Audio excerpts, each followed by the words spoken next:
పరిస్థితులను అర్థం చేసుకోను నీ మాట కాదనలేకో కాదంటే అర్చన పెళ్లి ఆగిపోతుందనే భయంతోనూ ఈ పెళ్లికి ఒప్పుకున్నాడేమో అని మనం ఆలోచించాలి కదా.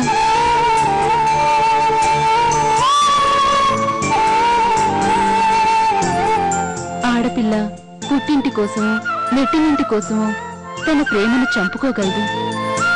ప్రేమించిన వాణ్ణి కాదని మరొకరిని పెళ్లి చేసుకుని తలరాత ఇంతే అనుకుని సర్దుకుపోగలదు. మగాడు మాత్రం ప్రేమించిన ఆడదాన్ని అంత త్వరగా మర్చిపోలేడన్నయ్య. ఎందుకైనా మంచిది మరోసారి రాజాని అడిగి చూడన్నయ్య.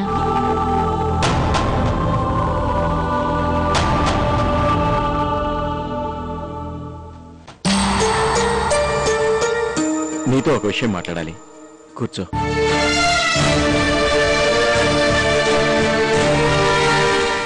రాజాతో నువ్వు ఇప్పుడు ఏం మాట్లాడతావో నాకు తెలుసన్నయ్య.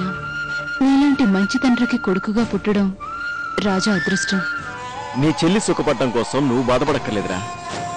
చెప్పు, ఎవరన్నా ప్రేమించావా? అబ్బాయి లేదు నాన్న, నేను ఎవరిని ప్రేమించలేదు. నిజం చెప్పురా. నిజమే నాన్న. ఒరే మురళి, అర్చన వచ్చిందిరా.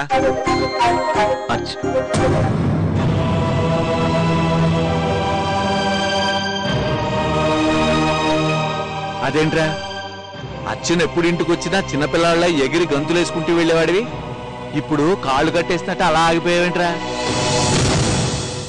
ఏం లేదు మావయ్య. చిల్లర చేయి జారిపోతేనే ప్రాణం ఉసూరుమంటుంది. అలాంటిది నువ్వు ప్రేమించిన మనిషి మరో మనిషికి సొంతం అయిపోతుంటే ఎంత బాధగా ఉంటుందో నాకు తెలుసురా.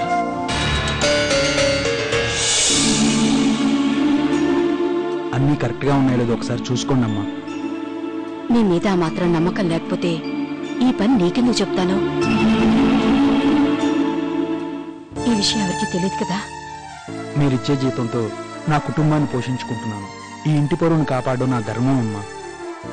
ఈ విషయం ఎవరికి తెలియదు, నేనెవరికి చెప్పనమ్మా. అన్నీ ఉన్నవాళ్ళు తమ తాహతును చూపించుకోవటం కోసం నగలు వేసుకుంటారు. లేని వాళ్ళు పరువు కోసం ఎరువు తెచ్చుకుని వేసుకుంటారు. కానీ మేము ఈ గిల్టు నగలకి మెరుగులు పెట్టి బంగారు నగలుగా అందరినీ నమ్మిస్తున్నాం.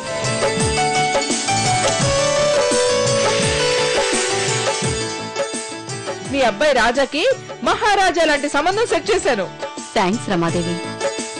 పిల్ల పేరు లావణ్య, తల్లి పేరు కారుణ్య, తండ్రి పేరు గోపరాజు, వాళ్ళూరికే రారాజు. ఇప్పటి వరకు మీకు చెప్పింది పాల గురించి, ఇప్పుడు నీళ్ల గురించి చెప్తాను వినండి. వాళ్ళ అమ్మాయి లావణ్య సిటీలో చదువుకుంది. సిటీ అంటేనే కొంచెం ఫాస్ట్ కల్చర్ కదా. అక్కడ ఒక కుర్రాన్ని ప్రేమించింది. నీ కంటికి మేము ఎలా కనిపిస్తున్నాం?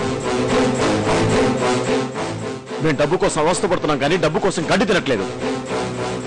మా వంశ చరిత్ర ఎలాంటిదో తెలుసు కూడా ఓ చరిత్ర లేని సంబంధాన్ని మాకు అంటగడతావా? పెద్ద అందగత్తి కాదు కాబట్టి, రంగు తక్కువ కాబట్టి ఎక్కువ ఇచ్చైనా మీ కూతురు పెళ్లి చేయాలనుకుంటున్నారు. తప్పు చేసింది కాబట్టి అడిగినంత కట్నం ఇచ్చి వాళ్ళ అమ్మాయి పెళ్లి వాళ్ళు చేయాలనుకుంటున్నారు. కారణం ఏదైనా ఒక్కొక్కళ్ళది ఒక్కొక్క లోపం. మనమే సర్దుకుపోవాలి. నువ్వు చెప్పింది కరెక్ట్. నన్ను కోపగించుకున్న ఈ లక్ష్మీదేవిని గౌరవించారు. చాలా మంచి నిర్ణయం.